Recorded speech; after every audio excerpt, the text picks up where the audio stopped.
ଆଜି ମୋର ବହୁତ ଡେରି ହେଇଗଲାଣି, ପାଖାପାଖି 6:30 ହେଲାଣି। ଅଫିସ ପାଖରେ ମୁଁ ପହଞ୍ଚିଲିଣି। ଆମର ଅଫିସ ଗାଡି ଆଗରେ ଯାଉଛି, ତା ପଛରେ ମୁଁ ଯାଉଛି। ଗାଡି ଆମର ତ ଆଗେ ଆଗେ ଯାଉଛି, ଆପଣ ମାନେ ଦେଖୁଛନ୍ତି। ଚାଲନ୍ତୁ ଆଗକୁ ଯିବା। ଗାଡି ବୁଲୁଛି, ବୁଲିଗଲା ଆମର ଏଇ ଜାଗାରେ ଗାଡି ଲାଗିବ। ଏଇଠୁ ପାର୍ସଲ ଖାଲି ହବ। ଆଉ ଆମ ପିଲା ସମସ୍ତେ ସକାଳୁ ପଳେଇ ଆସିଲେଣି। ମୋର ଯେହେତୁ ଡେରି ହେଇଗଲା, ମୁଁ ଟିକେ ଡେରି ଆସିଲି, 20 ମିନିଟ୍ ଖଣ୍ଡେ ଡେରି ହେଇଗଲା। ଦେଖୁନ ସମସ୍ତେ ଆମର ଭାଇ ମାନେ ବସିଛନ୍ତି ଏଇଠି। ଏଇଠି ଆମର ଭାଇ କଣ ବସ୍ତାରେ ପାର୍ସଲ ବୋଧେ ଗୋଟେ ହଜି ଯାଇଛି, କଣ ଖୋଜା ହଉଛି ଆଉ। ଭାଇ ପାର୍ସଲ ହଜିଯାଇଛି, ଭାଇ ପାର୍ସଲ ହଜିଯାଇଛି, ଖୋଜୁଛନ୍ତି ତାଙ୍କର ଆଉ। ପାର୍ସଲ ଗାଡି ଖାଲି ହେଇଯାଇଛି। ଆହୁରି ବାକି ଥିଲେ ପିଲା ପଳେଇଲେଣି। ଆମର ସବୁ ପାର୍ସଲ ସାଇଜ ହେଇଗଲାଣି। ଏ ପ୍ୟାକେଟ ଆମର ଅର୍ଜୁନ ଭାଇ ପ୍ୟାକେଟ କାଟୁଛନ୍ତି। ଭାଇ ଆମର ହସିଦେଲେ ଟିକେ, ଏଇ ହସ ଟିକେ ଭାଇ ଦରକାର ଜୀବନରେ, ଆଉ କିଛି ନାହିଁ।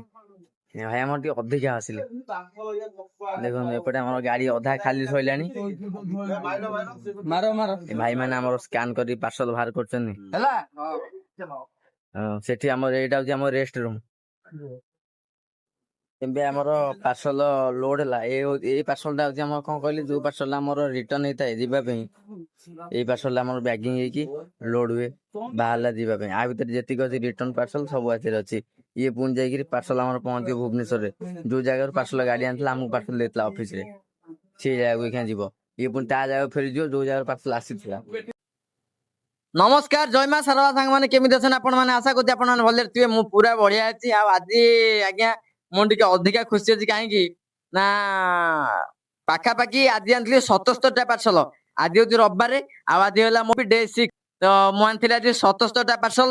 ତା ଦେହରୁ ଆଜ୍ଞା ପୁରା ଡେଲିଭରି ପାର୍ସଲ ହେଇଗଲା ଆମର 69ଟା। ଆଉ ଆଜ୍ଞା 8ଟା କ୍ୟାନସେଲ ହେଇଗଲା। ତ ଏଇ ଡେଲିଭରି ପାର୍ସଲ ମାନେ ବେଳେ ମୁଁ ଡ୍ୟୁଟି ଆରମ୍ଭ କଲି, ପାଖାପାଖି 4ଟା ଭିତରେ ମୋର ଆଜ୍ଞା ସରିଗଲା। ଆଉ ଏଇଟା ହଉଛି ଆଜ୍ଞା ମୋ ପାଇଁ ଏଇଟା ଆଜି ସ୍ପେଶାଲ। କାହିଁକି ନା ଏଭଳିଆ ପାର୍ସଲ ମୋର କେବେ ଡେଲିଭରି ହେଇନି। ଆଉ ଗୋଟେ କଥା କହିବି ଯେ ଆଉ ଗୋଟେ ପାର୍ସଲ ଥିଲା ଆମର, ଦେଖନ୍ତୁ ପର୍ପଲ ପାର୍ସଲ ଥିଲା ଆଜ୍ଞା ବାବୁଜଙ୍ଗରେ। ଏଇଟା ଆଜ୍ଞା ବାବୁଜଙ୍ଗ ପଞ୍ଚାୟତ ବିଭାଗ ଥିଲା। ଆଉ ନାଁ ଆସିଲେ ନାହିଁ, ଖାଲି ଲେଖା ଅଛି ଗେଷ୍ଟ। ତ ଏଇଟା 900 ଟଙ୍କା ପାର୍ସଲ ଥିଲା। ତ ସେ କଷ୍ଟମରକୁ ମୁଁ ଯେତେବେଳେ କଲ୍ କଲି, ସେ କଷ୍ଟମରଙ୍କର କଲ୍ ଲାଗିଲାନି। କାହିଁକି ନା ସେ ନମ୍ବରଟା ଭୁଲ ଥିଲା, 5 ଟିକିଆ ଗୋଟେ ନମ୍ବର ଦିଆଯାଇଥିଲା। ଆଉ ସେଠି କଷ୍ଟମରକୁ ଖୋଜିଲି ମଧ୍ୟ ପାଇଲିନି। ତ ମୋ କହିବା କଥା ଆଜ୍ଞା, ଆପଣ ମାନେ ଯିଏ ବି ଯେତେବେଳେ ପାର୍ସଲ ଅର୍ଡର କରୁଛନ୍ତି, ଟିକେ ଆଜ୍ଞା ନମ୍ବର ଆପଣ ଚେକ୍ କରିଦେବେ।